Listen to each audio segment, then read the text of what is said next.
Pour vous expliquer la dernière partie du texte, j'ai tout effacé, hein, les médias, etc. Je vous ai fourni, je ne sais pas si vous avez vu, un document qui s'appelle fichier source ici, et vous allez donc pouvoir tout simplement uploader un fichier source qui était la première vidéo de ce module, tout simplement. Donc, je vous invite à effacer les différents éléments et aller chercher ici le fichier source qui s'appelle les premiers pas avec le texte. Je le fais glisser ici. Hop, ça c'est mieux de le mettre dans les médias. Voilà, ici. Et je vais l'ajouter à la piste. Je vais le réduire largement, parce que ça n'a pas besoin d'être trop long, vous allez comprendre le principe. Donc pour l'instant, c'est ça. Dans ce chapitre, nous allons nous intéresser au texte. Alors là, ce que l'on veut faire ici, dans cette vidéo, c'est rajouter du texte, mais des sous-titres. On a deux sous-titres, qui va être sous-titre automatique et sous-titre local. Je vais commencer par local. En fait, vous avez d'autres logiciels qui permettent de générer des sous-titres. Vous-même, vous avez écrit des sous-titres, donc c'est des extensions SRT, LRC ou ASS. Donc ça, c'est la possibilité. Vous pouvez avoir, vous êtes passé par un prestataire pour avoir des sous-titres, et donc il va falloir les mettre. Vous avez un texte en anglais, vous avez fait des sous-titres en français, et donc vous avez la possibilité ici, quand ça sera en anglais, que ça soit lu et des sous-titres en français ou vice-versa, du français avec des sous-titres en anglais. Donc ça, il faut passer par un autre logiciel, un logiciel tierce pour écrire tous ces sous-titres. Voilà, c'est une possibilité. C'est pas vraiment ce qu'on va voir, c'est juste pour vous montrer où c'était. Moi, ce qui m'intéresse, c'est les sous-titres automatiques. Ici, les sous-titres automatiques, en fait, on va lire automatiquement la vidéo, donc avec la parole, ce qui est dit. Voilà. Et en fait, il va le détecter, le retranscrire et l'avoir, et c'est tout simplement en sous-titres. On peut choisir la langue, donc moi c'est parlé en français, ça sera en anglais, on mettrait en anglais, etc. Ensuite, effacer les sous-titres actuels, c'est s'il y avait déjà des sous-titres. Moi, je n'ai pas besoin, vous voyez, il y a toutes les langues qui sont là pour le faire, et je fais créer.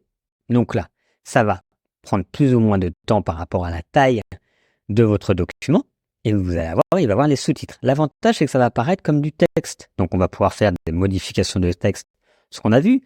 On va pouvoir corriger parce que parfois on peut parler trop vite. Moi j'ai tendance à parler un petit peu vite, donc peut-être qu'il va y avoir des erreurs. Et vous avez également la possibilité de récupérer ce texte peut-être pour faire un copier-coller, le mettre dans un logiciel de traduction et tout simplement de l'avoir en anglais également. Allez, on va regarder ce que ça donne. Vous intéressez au texte. Alors, j'ai gardé deux médias pour qu'un point. Ça, c'est pas important. Et je clique ici sur l'option de texte. On voit dans la colonne de gauche 5 possibilités. Ajouter du texte, les effets, les modèles de texte, les sous-titres automatiques et les sous-titres logo. On va commencer par ajouter du texte. Si je déploie, on voit par défaut, ici on voit la possibilité de rajouter du texte. Si je clique dessus, il y a un papier de texte par défaut, c'est ce qui est juste là. Vous voyez, ici, ça a été quand même très bien fait. Il n'y a aucune erreur, je crois, de traduction. Alors après, peut-être que on peut rajouter la ponctuation, on peut le séparer différemment, mais vous voyez, déjà, c'est super bien ce que ça fait. Et donc, tout ce texte, maintenant, est considéré comme un texte, comme si j'avais écrit texte par défaut. Bon, l'avantage, c'est que ça gagne beaucoup de temps au lieu de le retranscrire manuellement. Mais surtout, c'est qu'on retrouve maintenant toutes les options ici. Déjà, on va voir les sous-titres qui sont là. Donc, on va pouvoir cliquer sur un et le modifier si besoin, vous voyez. Ici, je peux rajouter, s'il manquait quelque chose, supprimer, etc. Le texte, on va pouvoir modifier le texte. Moi, je veux, donc on retrouve encore le texte ici, on va pouvoir mettre ou changer la ponctuation, etc. On va pouvoir changer la typo, mettre des effets, tout ce qu'on a vu avant, des animations pour chaque texte qui arrive, faire un suivi. Et bon, ça, on a vu que c'était pas forcément ce qu'il y avait de bien. Mais en tout cas, vous voyez, on peut faire toutes les options qu'on a vues avant avec du sous-titre qui a été généré automatiquement. C'est un gain de temps fabuleux. Je vous conseille de le faire surtout si vous faites pour les réseaux sociaux, de mettre ce sous-titre, parce qu'il y a beaucoup de gens qui ne peuvent pas regarder avec le son.